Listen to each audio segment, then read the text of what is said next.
everybody. Welcome to the show. My name is Dana Devine. I'm the Community Engagement and Communications Manager for the Metropolitan Chicago Breast Cancer Task Force. You heard of us, affectionately known as the Task Force. Yes, I know it is a mouthful. We're a non-for-profit organization working so very hard to end the disparity in breast cancer mortality between women of color and other women. How about that?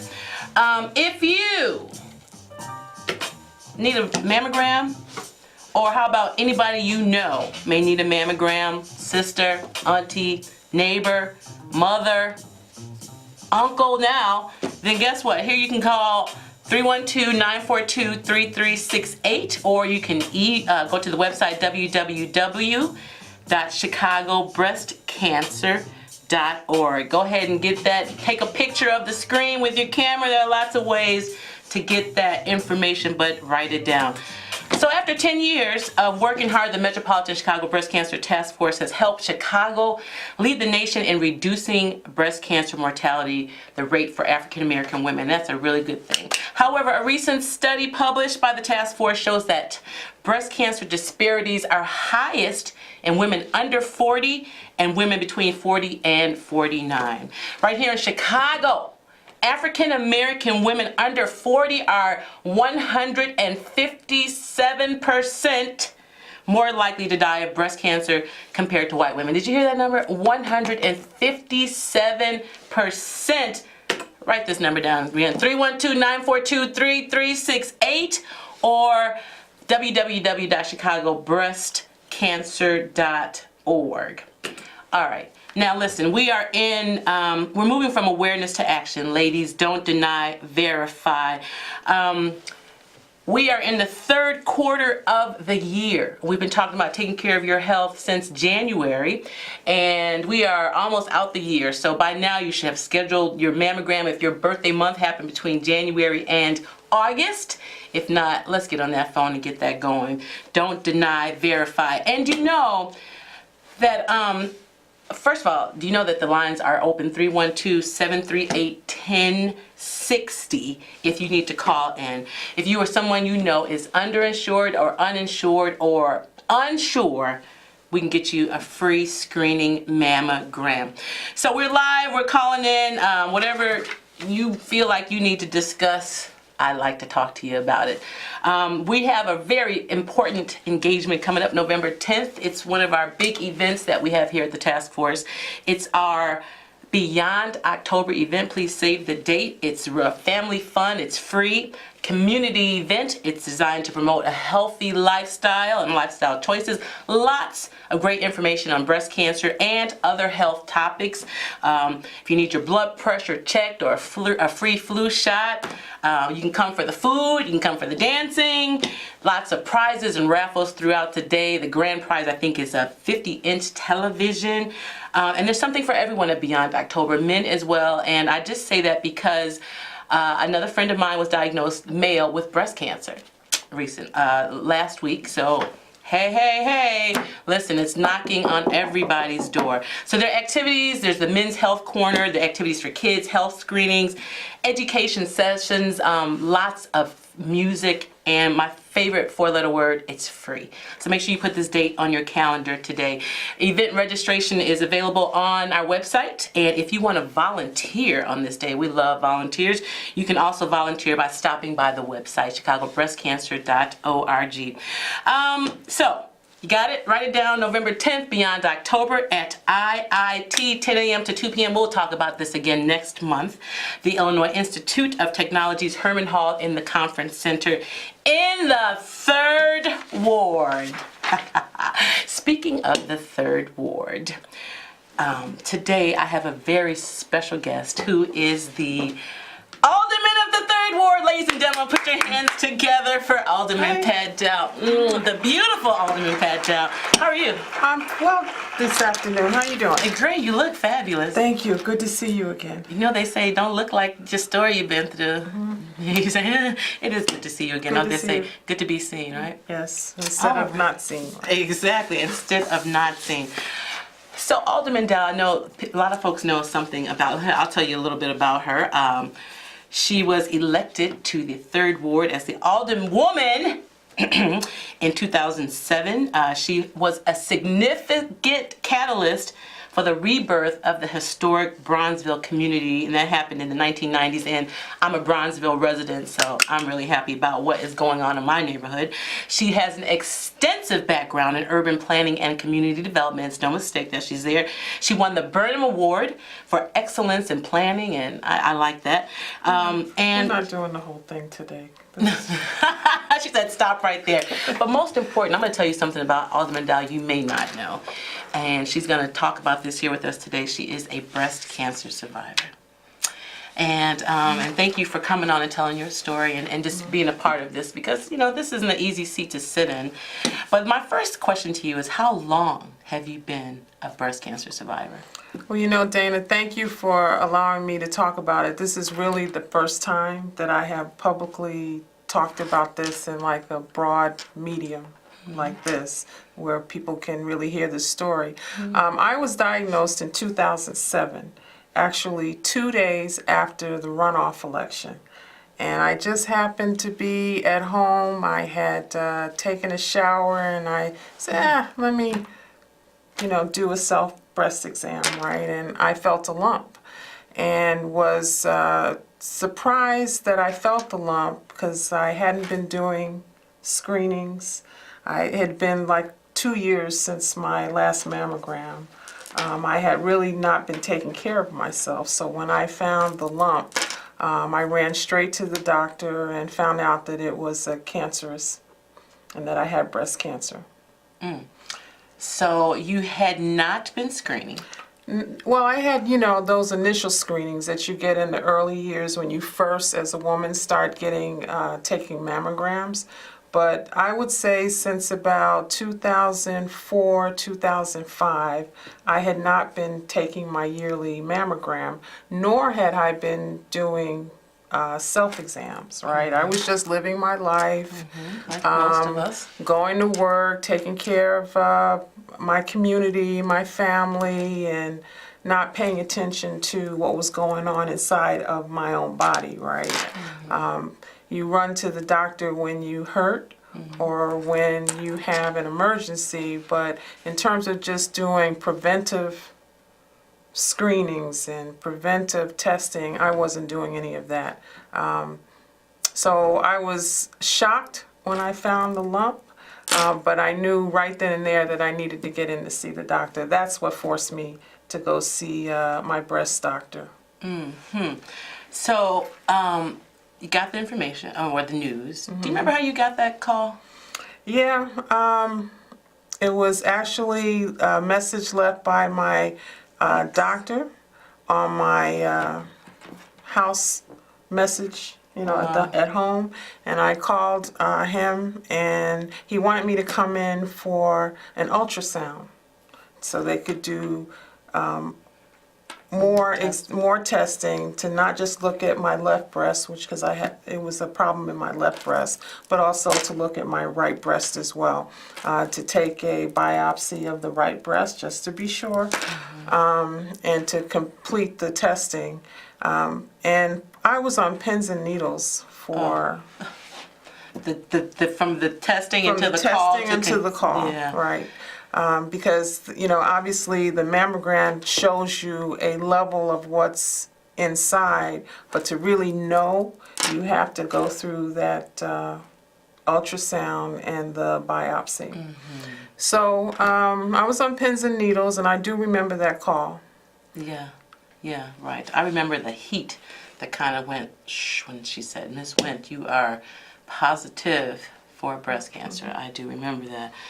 Okay, so you get the information, and then you start, there's the beginning of all of the decisions you have to start making in a very short amount of time. That's, I think, part of the whole journey. It's just that there's so many decisions that have to be made. You think before you hear that you have breast cancer, and then your doctor wants to talk to you about options. So between the time that he wants to talk to you about those options and when you actually sit in the seat and you're looking at him one-on-one about those options, you're thinking the worst. Absolutely. Am I going to lose my breast? what stage am I? What stage is this breast cancer? How long am I going to be off of work? Right, and for me, it was like, do I have to call my boss? Okay, Yeah. right. How long am I going to be off of work? I just won an election. What will people think about the fact that the new alderman of the 3rd Ward has breast cancer? Sometimes at least for me, I felt that people might see me as being weak because I had to go through this, right? So I didn't really want anybody to know, and I didn't tell anyone for outside of my immediate circle for a very long time, because I didn't want people to judge whether or not I had the ability to do the work that I had just been elected by the people to do. Okay, so you were just elected, and you were going through treatment and being indoctrinated. Yes. And so I imagine that you were losing hair. Yes. And we love wigs, but you didn't have to explain that. So you obviously were looking very well if you were continuing working through your treatment. Yeah, I did the best that I could. I wore and continued to wear wigs. Yeah. And just trying to eat the right things, getting up and going to my radiation treatments in addition to... Were you working out? No, I have never worked out. No? Since I stopped playing basketball, and I don't really have a workout regimen. I do walk, occasionally I ride my bike, but I wasn't working out then. And did you have a family history of breast cancer? Yes, my mother had breast cancer, and that was, I don't think, my grandmother had cancer, but not breast cancer. Okay. So but actually my mother got breast cancer after me. Oh, wow. Okay, so you were diagnosed Before her. prior to her, so it wasn't like you had any type of Indication. No. where you would have been screening earlier. No. As I'm going to put this up. If you need a mammogram, or you are questioning, or just don't deny, please write the number down: 312-942-3368. info@chicagobreastcancer.org. If you need to email the website, www.chicagobreastcancer.org. So you went through, and I kind of did too. I was on the radio at the time, but you did you went through a public, but you chose not to be too public. But I at wasn't the time, public at all. Oh. I wasn't public Recant at that, all. y'all. She said clearly, I was not public. I was not public. I did not want people to make judgments about my ability to carry out my aldermanic duties because I was going through this challenge, right? But as time went on, I began to feel, like it's important for other women to know that they should not ignore their health. As Black women, we get focused on our family or our work, and we don't take care of ourselves. So it was important to me that people begin to know my journey, because maybe I could encourage someone out there who has not gotten a mammogram for 2 or 3 years to go finally get that mammogram, or to do self-examinations in your home. And so, did you learn anything about yourself during the journey? I call it a journey because that's really what it is. Did I learn anything about myself? Yes, that I, even though I thought that people would perceive it as a weakness, that it's actually a strength, because you are able to, at least for me, I was able to handle my health challenge, handle the job that I was elected to do, the new job, handle my family commitments. And we were none the wiser. And 2 terms, and who knew? Did you have like a team approach to your treatment. I know that's like the new buzzword, the team approach, where you have your oncology team, your radiation team, Yes. all, you know, they all meet and just, Not like that. That must be the new thing, you it know, is a since new- I was diagnosed in 2007. But I had a breast doctor who I had since my early 20s because I had fibrous breasts, right? So I would always, and I had some issues, so I would always go to this breast doctor. And then I had, when I got the breast cancer, I had an oncologist, and then I had a radiation specialist doctor as well. I don't think the three of them ever got together to really talk about my case, but that seems to be an important the new, strategy. It is a very good strategy. I mean, everybody's on the same page all of the time. Yeah. So, you know, in Chicago, I know you heard me say, and research shows that we were really losing the game on breast cancer. And if you look at the map of where the populations of death are highest, it's in the same pockets where I say zip codes matter. You know, I'm talking to an alderman. No, I understand, you know, places where there's a lot of stress, poverty factors, lack of access to health care. All of those, those are the zip codes you're talking about, right?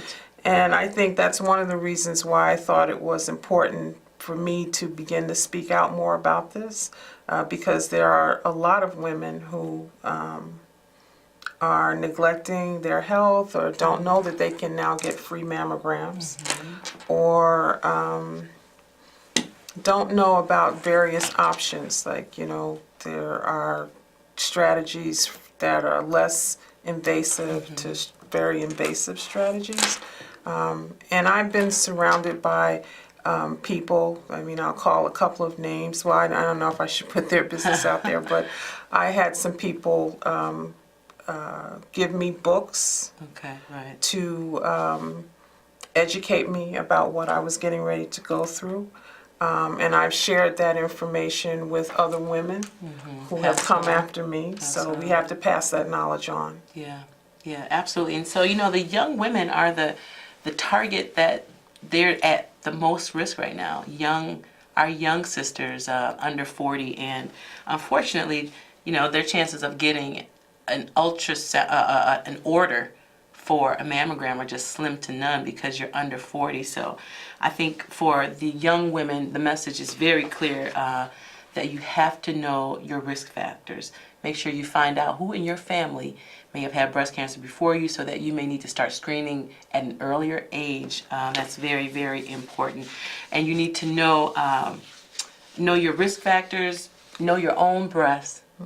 You have to know your own breast, and that just comes with touching yourself and knowing your body. Because honestly, okay, so if you really think about it, did your body tell on you? You know, I would say yes, because I think that was what made me do that breast exam 2 days after the election. I think the euphoria of winning an election wore off, and I was now able to concentrate more on me. And I think coming out of that shower that day, it was like, okay, Pat, you haven't done this in a while. Let's just get this done. And I did, and I'm glad that I did. You know, and there are no symptoms for breast cancer. You know, they say there are no symptoms. I mean, your breasts may have symptoms as far as hardening or discharge of your nipples symptoms, but you may very well have none of those symptoms.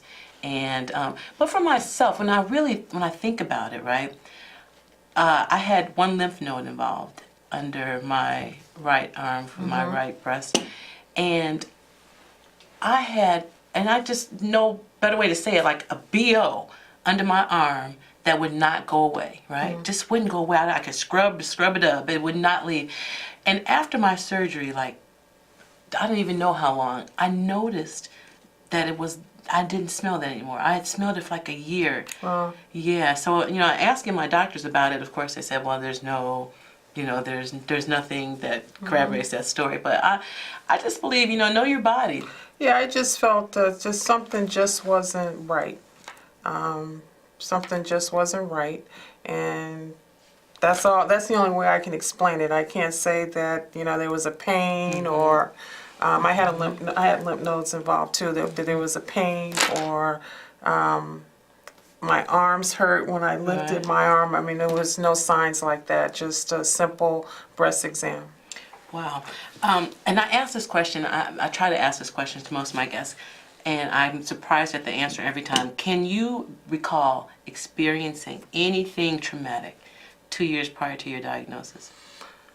Traumatic. Traumatic. You had a lot going on, though, running an election. No, I don't think trauma. I think stress, because I had run in 2003. That was a very stressful election. And then trying to figure out between 2003 and 2007 what I was going to do Again. if I was going to do it again, and what it would take to make that race happen was also more stress. And then running in an election where there was a runoff, and a very intense runoff, was very, very stressful. I'm convinced that stress, maybe combined with not having a proper diet, might have contributed to breast cancer. Listen up. I concur. I think that gotta pay attention, ladies and gentlemen. Keep that stress level down. Is there anything other message? No stress at the address. That's my. That's yours. Leave it at the door, right? Yeah, leave it at the door. No stress at the address, and to just now I'm like super focused on making sure that I carry out my mammograms. And I go see my breast doctor twice a year instead of once a year. I think are important things for me that are part of my existence now. Yeah, right. Well, juicing, green, no sugar, minimal sugar. Minimal sugar. They say sugar's not good for you. No tofu for me anymore because of the estrogen. Oh, okay. Well, no tofu. see, this is the kind of information I think we have to share. To they share say with coffee, other women. but Lord have mercy. Well, I'm not going to give up my coffee. I just leave the sugar out of it now. Just drink it black. You know what? Thank you so much for sharing your testimony. Thank you for having me. I know Dana. somebody heard you, and as we start on social media and we share this story, that these words won't fall on blank ears, and somebody needed to hear Alderman Pat Dowell's story right now. So thank you, and I want to thank my producer, Donna Lynn Schaefer, my music producer and Grammy winner, Maurice Joshua, and of course the Metropolitan Chicago Breast Cancer Task Force. I'll give you that information one more time before I get out of here. If you or anybody you know needs a mammogram, just give us a call, 312-942-3368, website www.chicagobreastcancer.org. We are here with the super fantastic Alderman Pat Dowell. I've been watching her. I'm in the 4th Ward, but I'm watching her, and you're doing incredible things. Thank you very much. And I'm very proud of you, sister girl. Thank you. Keep it up, and keep spreading the word to our sisters out there. You might save a life. Absolutely. You heard it here. Thanks for joining us. We'll see you back here next month. And on behalf of the Chicago Metropolitan Breast Cancer Task Force, you have a great day. You still got 30 seconds to talk about Beyond October. Oh, she told me to remind you that this event, Beyond October, November 10th at IIT, needs to go on your save the date. It is free, it's family, it's fun, it's information. And you may walk out of there with your free mammogram, and just, it's somewhere you need to be. It's free. It's my favorite 4-letter word. It's in Alderman Pat Dowell's 3rd Ward, and we'll be looking for you. And we have free transportation if you need it. All of the information, again, is at chicagobreastcancer.org. The email info@chicagobreastcancer.org. I think that's it for real now, y'all. One more word from you. Just get your mammograms and just do you. Take care of you. Take care of you. You only got yourself. It's only me, myself, and I. Have a great day.